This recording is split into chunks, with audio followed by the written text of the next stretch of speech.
Assalamualaikum warahmatullahi wabarakatuh. Kali ini kita akan melaksanakan perkuliahan yaitu manajemen program gizi. Jadi, untuk kesempatan ini akan saya jelaskan tentang konsep dasar program gizi masyarakat. Untuk yang pertama, akan saya jelaskan mengapa program gizi dapat dikelola dengan ilmu manajemen. Karena program gizi dapat menggunakan fungsi-fungsi manajemen dalam perencanaannya seperti perencanaan, pengorganisasian, pelaksanaan, dan controlling. Jadi untuk pengertian manajemen program, yaitu pengelolaan beberapa proyek yang berkesinambungan dan tujuannya yaitu diantaranya meningkatkan kinerja organisasi. Selain itu, syarat manajemen program yaitu yang pertama adanya pencapaian target. Seperti yang kita tahu, kalau target kesehatan itu pasti ada jangka waktunya dan ada upaya-upaya yang dilakukan untuk mencapai tujuan itu. Yang kedua, adanya perkembangan dan perubahan. Jadi, program gizi itu setiap kali dilakukan pasti ada perkembangan dan perubahan dari program yang sudah dilakukan sebelumnya. Terus yang ketiga, memerlukan strategi percepatan. Program gizi selain dilakukan secara kontinu, secara terus-menerus, baik berkala ataupun dalam keadaan darurat, memerlukan strategi percepatan. Jadi bagaimana suatu program gizi itu dapat terlaksana mencapai targetnya itu secara cepat gitu. Jadi dilakukan bagaimana sih program gizi itu agar pelaksana tujuannya itu dapat tercapai dengan cepat. Dan yang terakhir, mendukung pelaksanaan rencana strategik. Contohnya ini kayak SDGs atau rencana Kementerian Kesehatan yang meliputi seperti pemberian tablet tambah darah atau ASI eksklusif atau bisa juga seperti pengurangan angka stunting pada balita. Nah, untuk tahap manajemen program gizi sama dengan tahapan manajemen pada umumnya, yaitu yang sering disingkat dengan POAC, POAC ya. P-nya planning, yaitu proses menetapkan sasaran organisasi dan cara pencapaiannya. Jadi, untuk yang planning ini, program gizi yang harus direncanakan sematang mungkin melalui beberapa tahap perencanaan yang harus dilakukan. Yang kedua, organizing, yaitu untuk mengatur siapa saja orang yang berperan, sumber daya yang diperlukan apa saja, dan penganggaran biaya juga dibahas pada organizing. Selanjutnya yaitu proses pelaksanaan atau disebut actuating, yaitu proses intervensi pada program gizi itu, entah itu berupa penyuluhan atau berupa intervensi pemberian makanan dan lain sebagainya. Yang terakhir yaitu tahap manajemen program gizi, controlling, yaitu pengawasan. Jadi proses untuk memastikan bahwa kegiatan tetap mengarah pada sasaran. Jadi pada setiap tahap dari planning sampai actuating itu dilakukan controlling. Sebenarnya ada satu tahap lagi yang perlu dilakukan dalam program gizi, yaitu tahap monitoring dan evaluasi yang dilakukan untuk menganalisis kelebihan dan kekurangan ataupun hambatan yang terjadi saat pelaksanaan program gizi dilaksanakan. Yang pertama akan saya jelaskan tentang perencanaan. Jadi dalam perencanaan ini akan timbul berbagai pertanyaan, siapa yang akan bertanggung jawab untuk tahap perencanaan, dan kapan, yaitu meliputi waktu yang dilakukan untuk melakukan perencanaan. Jadi seperti tim schedule dari perencanaan bisa mulai dari analisis masalah sampai rancangan itu dibuat, harus ada timeline-nya. Yang ketiga, bagaimana, yaitu kuantitas dan kualitas kegiatan yang diperlukan. Dan yang terakhir, keempat, di mana, struktur yang paling tepat untuk mencapai target yang ditetapkan. Untuk selanjutnya yaitu komponen perencanaan program. Jadi komponen perencanaan program ini adalah hal-hal yang perlu diperhatikan dalam melaksanakan perencanaan program. Yang pertama, analisis, yaitu terdiri dari pengertian dan tinjauan misi program yang akan dilakukan, lalu menilai kebutuhan dan sumber daya. Jadi misalnya ditimbang dulu sumber daya manusia yang diperlukan itu berapa orang, perencanaan penganggaran, dan penetapan tujuan dan sasaran. Yang kedua, komponen implementasi, yaitu memilih strategi yang akan ditempuh, mempersiapkan environment atau lingkungan sekitarnya, lalu menetapkan prosedur program, menentukan schedule tingkat kinerja setiap masing-masing anggota, menentukan bagaimana prosedur akan dievaluasi dan penerapan prosedurnya itu dilakukan seperti apa. Yang terakhir yaitu komponen pengukuran, bisa digunakan dalam mengevaluasi keefektifan program yang akan dilakukan, mengamati dan mendata atau membuat laporan ketika perencanaan program itu akan dirancang. Jadi di dalam pengukuran ini dilakukan beberapa step, diantaranya mungkin seperti diskusi antar anggota untuk memantapkan hasil-hasil data yang sudah diperoleh. Jadi perencanaan program yang baik yaitu dapat menjawab pertanyaan-pertanyaan di bawah ini. Seperti yang pertama, menentukan kelompok sasaran. Jadi kelompok sasaran mana yang paling beresiko, mengapa mereka lebih beresiko daripada kelompok yang lain. Yang kedua, intervensi objektif. Jadi di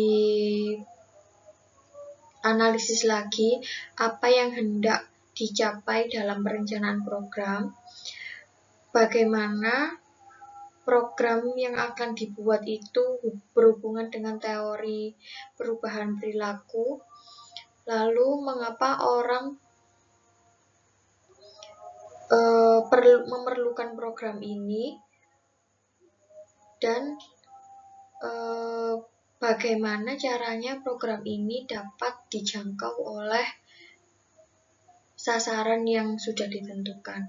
Yang ketiga, pengalaman. Jadi pengalaman ini lebih kepada referensi bagaimana program-program yang akan dilakukan ini hubungannya dengan program terdahulu yang sudah dilakukan. Jadi hasil monlef dari program-program sebelumnya. Untuk hal yang lain ini contohnya seperti menduplikasi program yang sudah dilakukan atau mengembangkan program yang sudah dilakukan. Apakah semua pelaksanaannya itu sama atau hanya diambil hanya sebagiannya saja. Selanjutnya yaitu keahlian. Hal ini berhubungan dengan narasumber atau orang yang akan bertanggung jawab ini sesuai dengan keahliannya masing-masing. Lalu yang selanjutnya listen rate phonetical, yaitu latar belakang penelitian dan proses praevaluasi. Jadi setelah dilakukan perencanaan program, dilakukan simulasi, lalu ada proses praevaluasi. Jadi sebelum program itu dilakukan, sebelum intervensi dilakukan, ada program simulasi dulu sebaiknya, dan itu akan menjadi evaluasi perencanaan program yang akan dibuat. Selanjutnya, keterlibatan masyarakat. Jadi, program yang baik itu sebenarnya meskipun tujuannya satu sasaran, tapi setidaknya semua sasaran masyarakat, semua golongan itu bisa tercakup. Contohnya seperti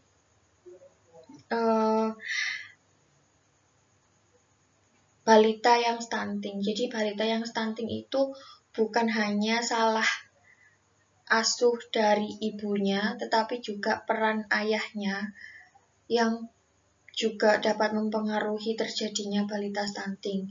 Dan sebaiknya pemerintah pun saat ini sudah mencanangkan program pranikah, yaitu program pendampingan calon pengantin yang akan melangsungkan pernikahan. Jadi sebelum menikah itu didampingi oleh petugas kesehatan, diberi semacam penjelasan itu apa saja yang perlu disiapkan untuk misalnya untuk pengantin wanitanya, bagaimana gizinya dapat terpenuhi agar nanti ketika hamil janinnya bertumbuh optimal, seperti itu. Selanjutnya pengembangan masyarakat. Jadi program yang dilakukan itu setidaknya bisa mengembangkan rasa bangga atau rasa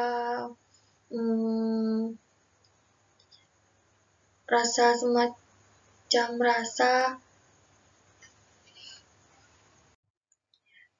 jadi bisa mengembangkan rasa kebersamaan pada sasaran yang dituju.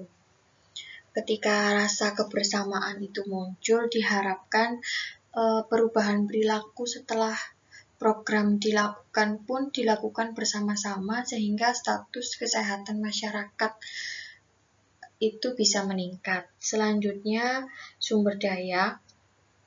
Jadi sumber daya ini dimaksudkan sebagai penganggaran untuk perencanaan program yang akan dibuat, lalu sumber dananya berasal dari mana saja, dan berhubungan dengan sarana dan prasarana yang akan digunakan. Selanjutnya yaitu masalah. Jadi sebelum melakukan program gizi, dalam perencanaan sudah dapat diprediksi dulu apa masalah yang dapat ditimbulkan ketika pelaksanaan program gizi. Selanjutnya evaluasi. Jadi evaluasi ini untuk mengukur apakah program gizi yang dilakukan berhasil atau tidak. Dan yang terakhir yaitu penelitian riset. Jadi apakah program gizi yang sudah direncanakan dapat menjadi sebuah temuan baru sehingga memunculkan rumusan-rumusan baru untuk dijadikan referensi program gizi selanjutnya.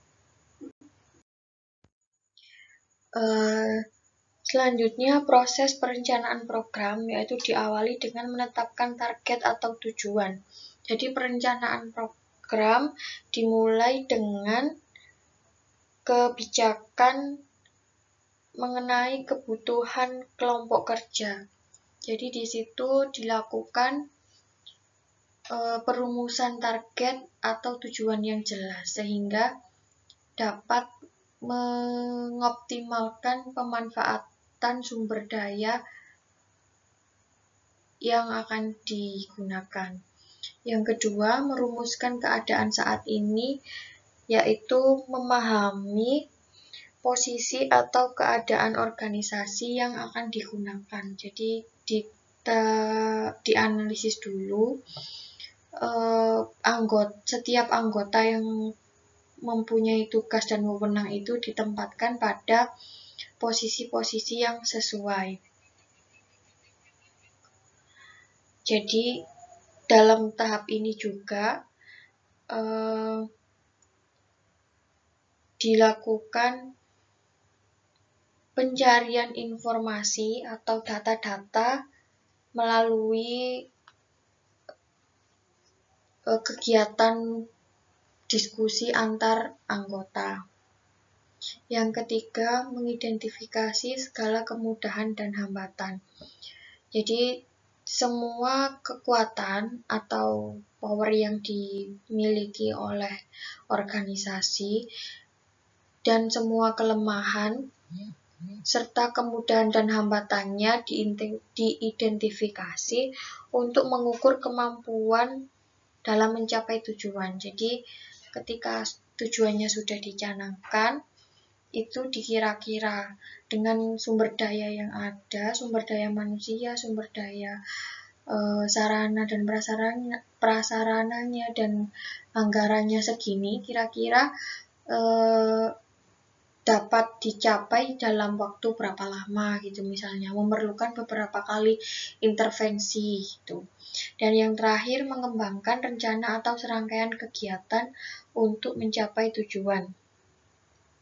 Jadi pada tahap ini meliputi perumusan kegiatan yang bersifat alternatif untuk mencapai tujuan. Jadi semacam planning cadangan. Ketika planning A-nya itu mungkin dirasa kurang sesuai atau lebih banyak hambatannya, maka dilakukan pelaksanaan dengan planning yang B. Untuk langkah-langkah perencanaan program dibagi menjadi 3 tahap, yaitu tahap pertama merupakan pengumpulan dan analisis data, dan dibagi lagi menjadi 4 tahapan pada tahap 1. Yang pertama, menetapkan tujuan. Yang kedua, mengidentifikasi permasalahan. Yang ketiga, mengidentifikasi sumber daya. Dan yang terakhir, analisis data tentang sumber daya. Lalu untuk tahap yang kedua, yang warna biru, yaitu tahap pendukung keputusan. Terdiri dari formulasi alternatif kegiatan, evaluasi alternatif, dan yang nomor 7, pengambilan keputusan. Tahap ketiga, yaitu tahap pelaksanaan dan evaluasi, terdiri dari 2 tahap, yaitu implementasi perencanaan atau pretest, lalu yang terakhir mengevaluasi perencanaan.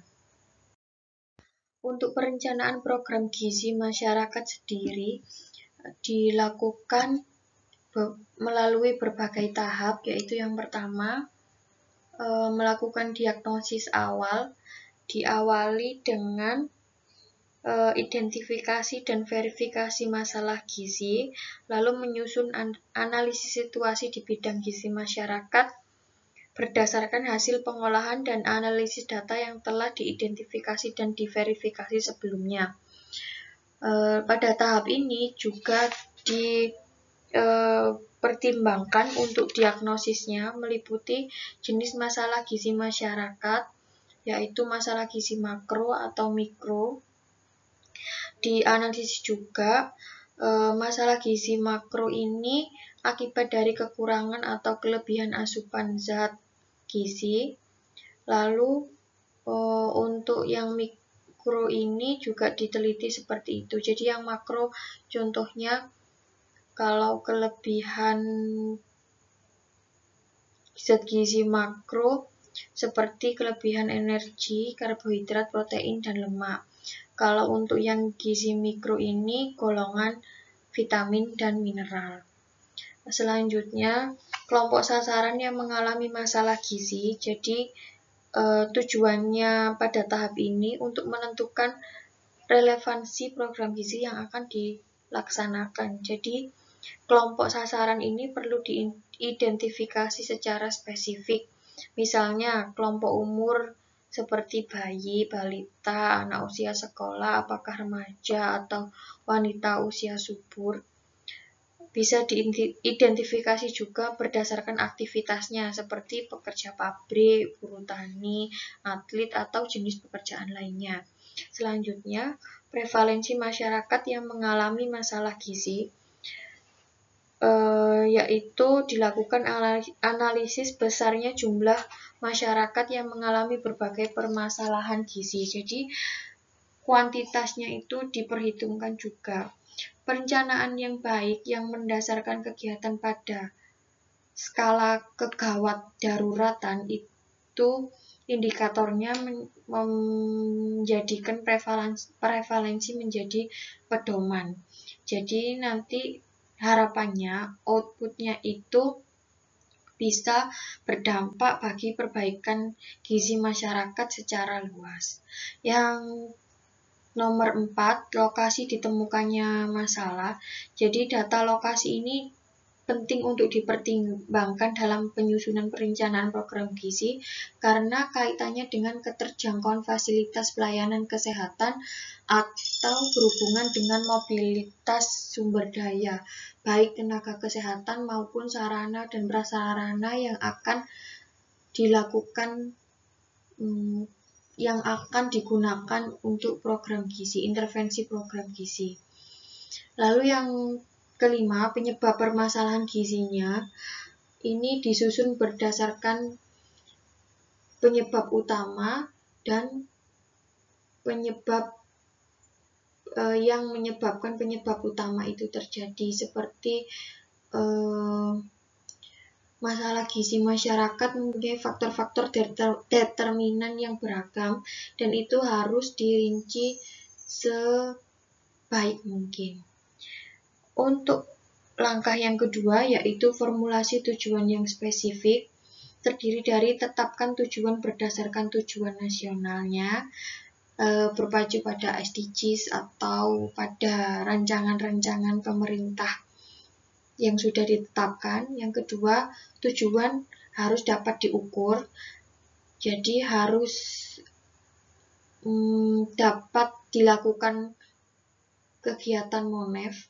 Yang ketiga, mempertimbangkan waktu misalnya berapa lama dampak program akan muncul, jadi membutuhkan berapa kali intervensi untuk merubah perilaku sasaran yang dituju. Yang ketiga, seleksi model intervensi, jadi mau menggunakan apa intervensi itu dilakukan, misalnya disesuaikan dengan kondisinya. Jika kondisinya seperti saat ini, tidak mungkin mengadakan kerumunan, maka sebaiknya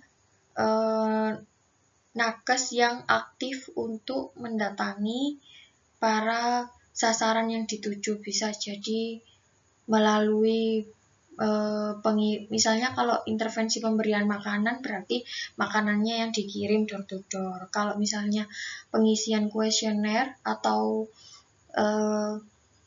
meningkatkan pengetahuan berarti harus melalui teknologi informasi seperti menggunakan aplikasi-aplikasi online gitu ya. Terus yang terakhir, yang keempat, menyusun rencana pelaksanaan. Jadi siapa yang bertanggung jawab dalam menyusun dalam program yang akan dilakukan. Terus dianalisis juga hubungan antar program yang akan dilakukan dengan program yang sudah ada, dilakukan alokasi pembiayaan dan perencanaan waktu pelaksanaan seperti tanggalnya, tanggal berapa, atau dilakukan time schedule, misalnya dilakukan setelah posyandu minggu kedua atau minggu ketiga seperti itu. Yang terakhir proses evaluasi. Jadi proses evaluasi ini dilakukan untuk mengukur tingkat keberhasilan program gizi yang sudah dilakukan dan menganalisis faktor-faktor yang menyebabkan keberhasilan program atau kegagalan program yang sudah dilakukan.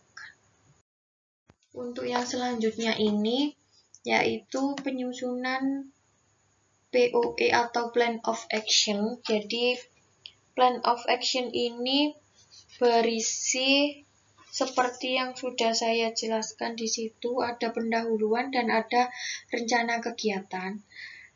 Untuk tugas dari mata kuliah ini, untuk session ini yaitu membuat Plan of Action suatu program gizi. Bisa program gizi yang sudah ada atau mengembangkan dari yang sudah ada. Jadi ketika program gizi itu sudah ada, saya mau dirincikan Plan of Action yang terdiri dari A dan B itu. Jadi A1 sampai 4 itu isinya apa aja ditulis di situ. Yang B 1 sampai 12 juga ditulis di situ. Jadi misalnya ada program pemberian tablet tambah darah atau program pengurangan balita yang stunting. Jadi ditulis di situ latar belakang pengadaan programnya itu apa. Saya tidak mau nanti mencontoh atau menduplikat dari program puskesmas. Jadi saya harap semua mahasiswa membuat sendiri-sendiri, masing-masing dengan kata-katanya sendiri, dan mencantumkan daftar pustaka yang digunakan. Untuk tahap selanjutnya, yaitu pengumpulan data pada program gizi.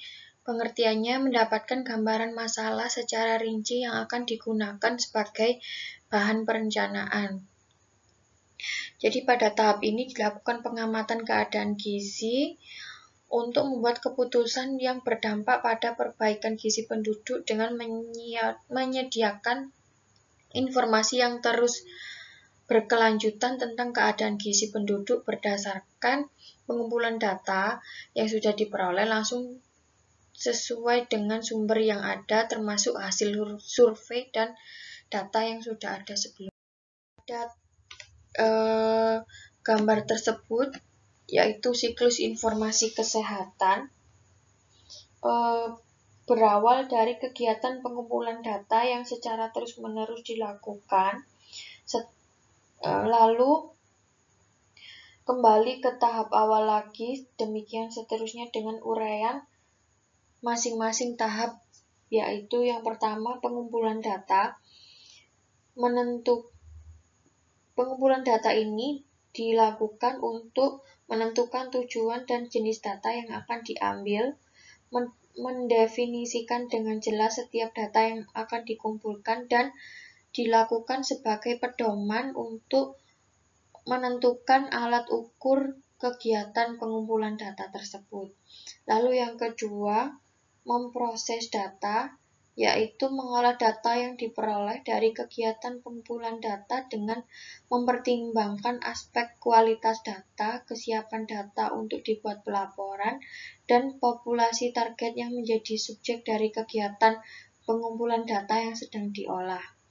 Yang ketiga, analisis data. Pada tahap analisis data ini dilakukan untuk mendapatkan informasi yang berguna bagi kegiatan atau disebut self-assessment, yaitu menilai seluruh informasi berdasarkan indikator dan target yang akan dicapai. Lalu proses penyajian data. Pada proses ini merupakan hal yang penting karena menentukan pemahaman pihak lain terhadap informasi yang sudah diperoleh. Jadi pada penyajian data ini sebaiknya dibuat secara informatif dan mudah dipahami, seperti penggambaran pada tabel, grafik, atau peta. Lalu yang kelima, interpretasi data. Jadi data setelah dianalisis dan disajikan, lalu diinterpretasikan informasi menggunakan prinsip-prinsip perbandingan atau prinsip tren dan interpretasi berbasis prinsip-prinsip pemikiran epidemiologi. Yang terakhir, penggunaan data. Pada tahap ini, akhir siklus informasi kesehatan, yaitu menekankan pada prinsip budaya untuk memanfaatkan informasi secara benar, menjadi feedback juga bagi program yang telah dilakukan dan sebagai perbaikan untuk melakukan kegiatan selanjutnya. Yang selanjutnya, konsep pengambilan data ini terdiri dari 3 hal, yaitu yang pertama, jenis data, dilihat berdasarkan sumbernya, yaitu bisa data primer atau data sekunder. Sudah tahu bedanya data primer dan sekunder ya. Selanjutnya, instrumen pengumpulan data. Jadi, instrumen pengumpulan data ini berhubungan dengan alat-alat yang dilakukan untuk pengumpulan data, misalnya kuesioner, bisa timbangan, pita lila, buku catatan, atau dan lain sebagainya. Jadi pada tahap ini untuk mengukur data yang bersifat kuantitatif diperlukan spesifikasi dan standarisasi instrumen melalui pengujian validitas dan reliabilitas. Bahkan untuk pengukuran data antropometri harus ditetapkan pada tingkat ketelitiannya. Jadi misalnya ada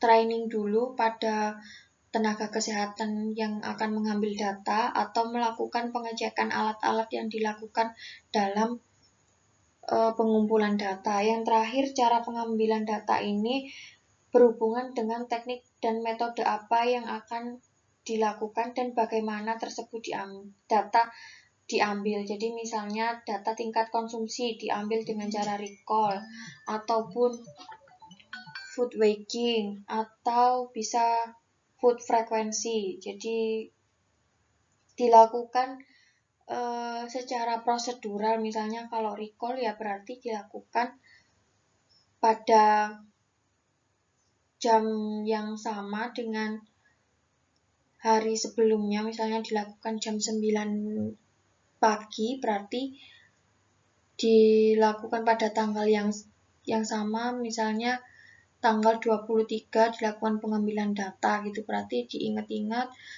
recall makan dari jam 9 pada tanggal sebelumnya, tanggal 22 berarti.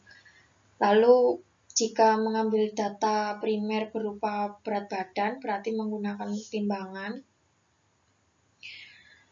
Kalau mengambil data untuk data primer seperti data yang deskriptif, berarti dilakukan dengan cara wawancara. Untuk teknik pengumpulan data, saya kira sudah tahu semua, jadi dibedakan menjadi 3, ada observasi, komunikasi, dan pengukuran. Sebenarnya ada lagi satunya, yaitu studi dokumenter, yaitu membuat catatan atau dokumen tentang hal yang terkait data yang ingin diperoleh. Jadi seperti catatan-catatan khusus yang dibuat sendiri tentang data yang ingin diperoleh. Yang observasi ini meliputi teknik partisipasi, sistemik, dan eksperimental. Untuk yang komunikasi, menggunakan teknik wawancara atau bisa dengan penyebaran angket.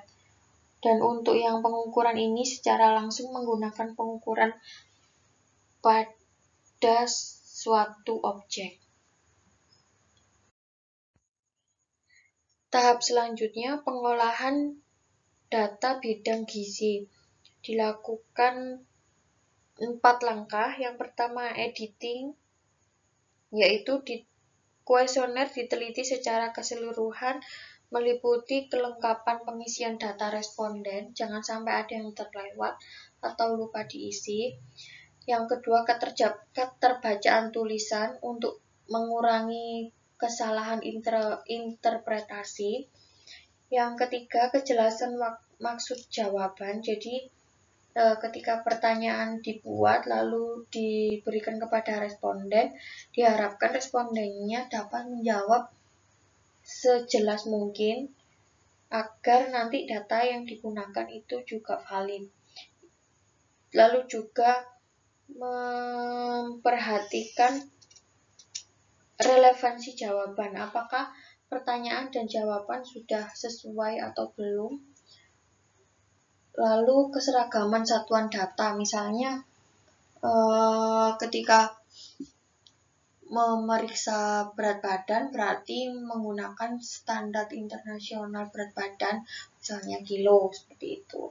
Lalu yang kedua adalah proses coding untuk mengklasifikasikan jawaban-jawaban responden menurut jenisnya. Jadi bisa dikategorikan menjadi beberapa kategori tergantung datanya. Misalnya bisa dikategorikan dari tingkat pendidikan, pendapatan, pekerjaan, umur, pengetahuan gizi, pola makan, dan lain sebagainya. Lalu tahap selanjutnya yaitu entry data. Setelah proses pengkodean selesai, yaitu membuat master data atau tabel induk yang berisi lengkap semua jenis data yang ada pada kuesioner.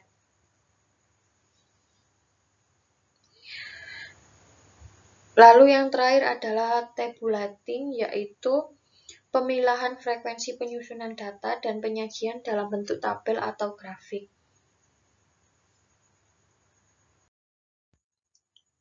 Yang terakhir, prosedur pengolahan dan analisis data ini juga dirinci menjadi 8 kegiatan. Yang pertama, mempersiapkan data untuk proses analisis. Jadi untuk menjawab pertanyaan, apakah setiap tujuan pengambilan data sudah terkumpul? Lalu pertanyaan yang kedua, apakah data lengkap dan akurat?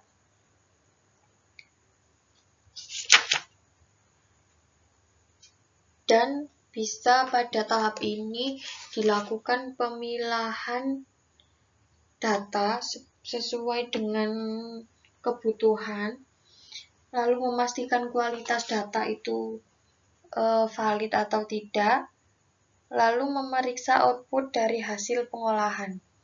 Yang kedua, membuat ringkasan data untuk deskripsikan variabel atau mengidentifikasi variabel baru. Jadi pada tahap ini menjawab pertanyaan seperti apakah bentuk dan jenis data, apakah data dapat diringkas untuk memudahkan analisis.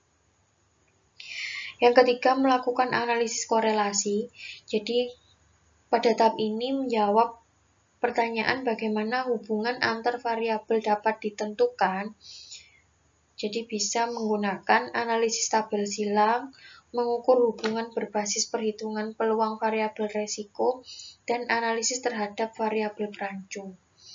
Yang keempat, mempersiapkan analisis statistik dan menetapkan analisis statistik. Jadi pada tahap ini merupakan lanjutan dari analisis korelasi secara deskriptif.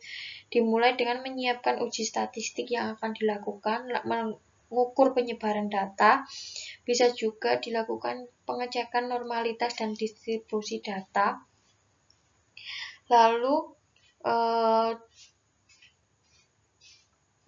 pengujian perbedaan atau hubungan antar variabel ini ditetapkan. Jadi data yang sudah diperoleh ini dianalisis apakah menggunakan uji beda atau memeriksa korelasinya atau bagaimana. Yang kelima, menganalisis perbedaan dalam grup berpasangan atau tidak berpasangan. Jadi dalam tahap ini menjawab pertanyaan apakah jenis analisis perbedaan yang digunakan. Jadi menentukan uji seperti Pearson test atau Chi-square atau Neymar test.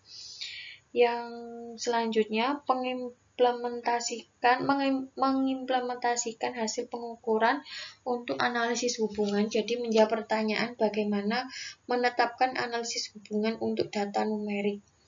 Dilakukan perhitungan koefisien korelasi.